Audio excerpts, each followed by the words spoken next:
take my heart, I lay it down at the feet of you who is crowned, and take my life, I'm letting go. Our kind of theme for the week is about expectations and what you can expect as a follower of Christ, and we talk about how you can expect to be served and to be amazed, to be loved in your failure, to have joy, to be changed, and to have life. And throughout this summer I have had those things, you know, and it's just so cool because those expectations and many other ones I have been far exceeded. It was hard to have expectations having never been a camper, and I had kind of this idea of what things were going to look like.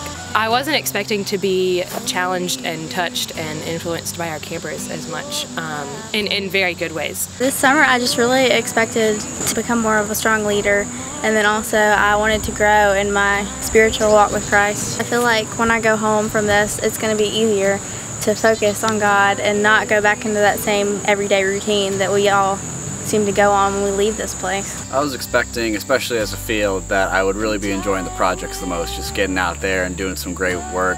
But I found that my favorite thing ended up being the worship services. I just really enjoyed seeing God working in all our campers this year. I tried really hard not to have any expectations coming into the summer. I just waited to see how God took control of our summer and just the way that He moved in and around us. Seeing God mainly through the people we work for, because they open the doors to complete strangers they've never met and trust us on what we say. They just open their doors like Jesus did. The very first camp week we worked for a family in Jackson Springs repairing their kitchen floor. Some of the kids were sitting there playing with the people we were working for with their grandkids, and I was like, what's going on? I'm like, you're not working. But then like when I kind of took a step back, I realized that that was a sense of fellowship in and of itself. One group we built a porch for first week. The guy said, you know, we know the work's good, we know the people are good, but the best thing is that people don't come to your house and pray for you. So it kind of made me take a step back and look at it as we're actually here for ministry. It's not the work and it's not the people, it's the ministry that's the main thing. Favorite person we worked for this year was a woman named Dixie, and she has been through some really tough times, and I think that the group there just really lifted up her spirits in a way that hadn't been in a long time. And after them visiting her, she said she wanted to go back to church.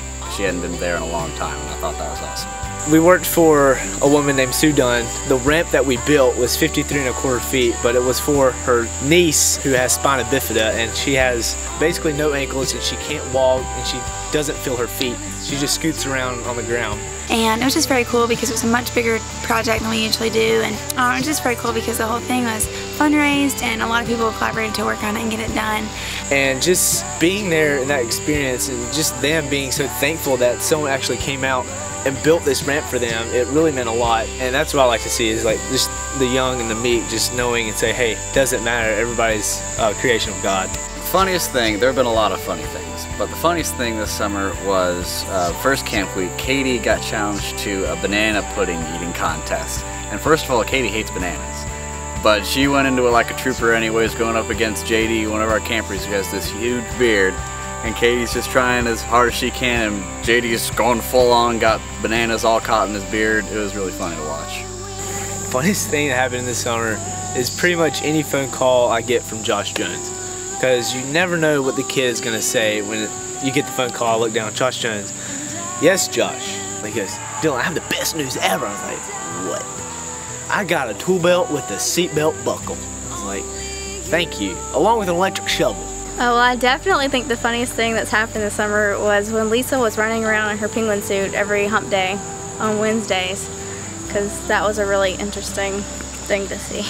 Funniest would have to be definitely like in the mornings whenever everybody's tired, and you always have one of our staff members, no matter who it is going to act a fool and be stupid, and that's the funniest. I've seen God in our campers. I've seen God in our staff, just the way that He's brought us together and made us a family. I see God the most when the campers come back and they're just chatterboxes. They want to tell you all about their day. They're smiling. They want to tell you their reaction when they got the new Bible. They want to tell you the reaction of the people when they saw the new ramp. I see God the most in the smiles that we see, and then the stories. As we do the work, they're excited, and whenever we can finally talk to them about it is whenever you actually hear the stories and you actually hear the excitement and the love, and I think it's awesome. I've seen God just in the way that He changes the people, the way that they just sit in prayer and be reverent. A lot of times we're going so fast in our day-to-day lives, we don't just take time to sit and listen. And we did a lot of that this summer. I say it every week at sharing, but for me it's more, where don't I see God? And I tend to seek out God in the little things, when things have a way of working out when I don't think they will. Well, I can't really pinpoint a way I haven't seen God this summer. I have seen Him in the campers we have and the families we've worked for and my staff. It's just really cool to see God's hand on this ministry in the way that it has clearly been blessed by Him. And it's just been very cool to see God at work in a different way in this ministry than I have before.